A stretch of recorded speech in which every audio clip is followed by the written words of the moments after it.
आज हम पढ़ेंगे अध्याय 24वें का पहला श्लोक। जिसने मन को जीत लिया उसने पहले ही परमात्मा को प्राप्त कर लिया है, क्योंकि उसने शांति प्राप्त कर ली है। ऐसे पुरुष के लिए सुख दुख, सर्दी गर्मी, मान अपमान एक से हैं।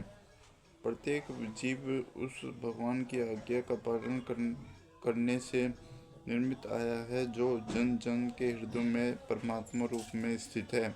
जब मन बहिरंग माया द्वारा विवश कर दिया जाता है तब मनुष्य भौतिक कार्यकलापों में उलझ जाता है। जो कि मन किसी योगपति द्वारा वश में आ जाता है तो ही मनुष्य को लक्ष्य पर पहुंचा हुआ मान लिया जाना चाहिए।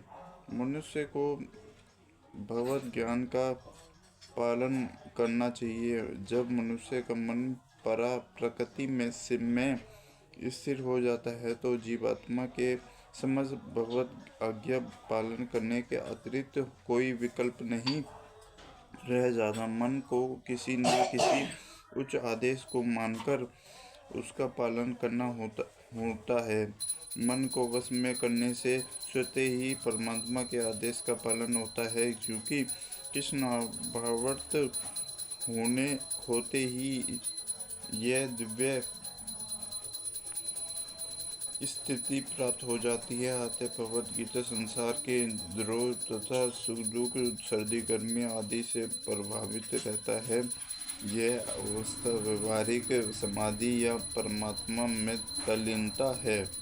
वह व्यक्ति आत्मसाक्षात्कार को प्राप्त तथा योगी कहलाता है, जो अपने अर्जित ज्ञान तथा अनुभूति से पूर्णतः संतुष्ट रहता है। ऐसा व्यक्ति अध्यात्म को प्राप्त तथा जितेंद्रिय कहलाता है। वह सभी वस्तुओं को, चाहे कि कंकड़ को पत्थर हो या कि सोना, एक समान देखता है।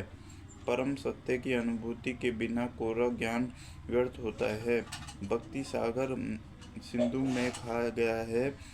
कोई भी व्यक्ति अपनी दृष्टि इंद्रियों के द्वारा श्री कृष्ण के नाम, रूप, गुण तथा उनकी लीलाओं के दिव्य प्रकृति को नहीं समझ सकता। भगवान को की दिव्य सेवा से पूरित होने पर ही कोई उनके दिव्य नाम, रूप, गुण तथा लीलाओं को समझ सकता है। ये भगवत गीता कृष्णामृत का विज्ञान है। मात्र संसारिक विद्या से कोई कृष्णामृत नहीं हो सकता।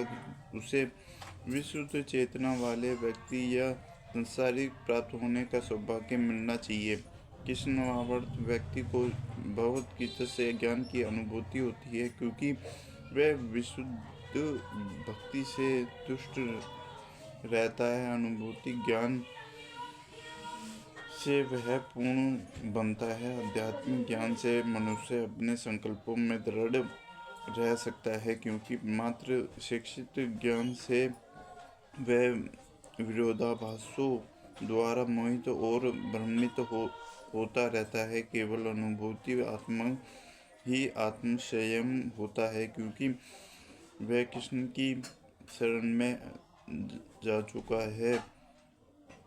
वह दिव्य होता है, क्योंकि उसे संसारी विद्या से कुछ लेना देना नहीं रहता।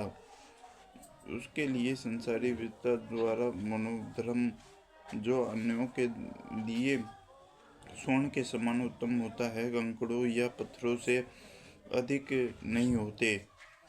जब मनुष्य कृष्ण हेत्यो प्रियो तटो मध्यो ऋतु शत्रु तथा मित्रों पापियों को समान भाव से देखता है तो वह और भी उन्नत माना जाता है। हरे कृष्णा कृष्ण कृष्ण हरे हरे, हरे राम राम राम हरे हरे।